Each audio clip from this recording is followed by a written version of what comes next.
मणिचुड दह काठमाडौँ उपत्यका नजिकै रहेको एक धार्मिक, सांस्कृतिक र प्राकृतिक महत्त्व बोकेको सुन्दर गन्तव्य हो। यो काठमाडौँ जिल्लाको शङ्खरापुर नगरपालिकामा पर्छ। यो समुद्री सतहबाट करिब 2400 मिटरको उचाइमा रहेको छ।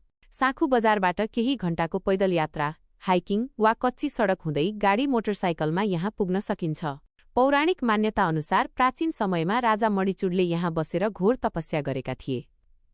उनले लोककल्याणका लागि आफ्नो टाउकोको मणि दान गरेको विश्वास गरिन्छ, जसको कारण यस ठाउँको नाम मणिचुड रहन गएको हो। प्रत्येक वर्ष मङ्सिर शुक्ल पूर्णिमा धान्य पूर्णिमाको दिन यहाँ ठूलो मेला लाग्ने गर्दछ।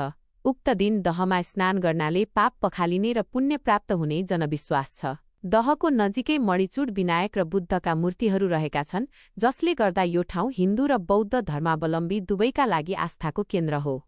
लाप्सीफेदी वा वज्रयोगिनी मन्दिरबाट यहाँसम्मको यात्रा निकै रमाइलो हुन्छ। यहाँबाट गणेश हिमाल, लाङटाङ र जुगल हिमालका मनोरम दृश्यहरू देख्न सकिन्छ। साथै वरपरको घना जङ्गल र शान्त वातावरणले मन लोभ्याउँछ। यो क्षेत्र शिवपुरी नागार्जुन राष्ट्रिय निकुञ्जको छेउछाउ पर्ने भएकाले यहाँ विभिन्न चराचुरुङ्गी र वनस्पतिहरू पाइन्छन्। काठमाडौँबाट साँखुसम्म सार्वजनिक बस वा निजी सवारीमा जान सकिन्छ। साँखुबाट जहरसिंह पौवा हुँदै कच्ची सडक मार्ग प्रयोग गरेर दहसम्म पुग्न सकिन्छ। पैदल यात्रा रुचाउनेहरूका लागि साँखुको वज्रयोगिनी मन्दिर हुँदै उकालो चढ्नु एक राम्रो विकल्प हो। यदि तपाईँ शान्त वातावरणमा हराउन र ऐतिहासिक तथा धार्मिक स्थलको भ्रमण गर्न चाहनुहुन्छ भने मणिचुड दह एक उत्कृष्ट छनौट हुन सक्छ।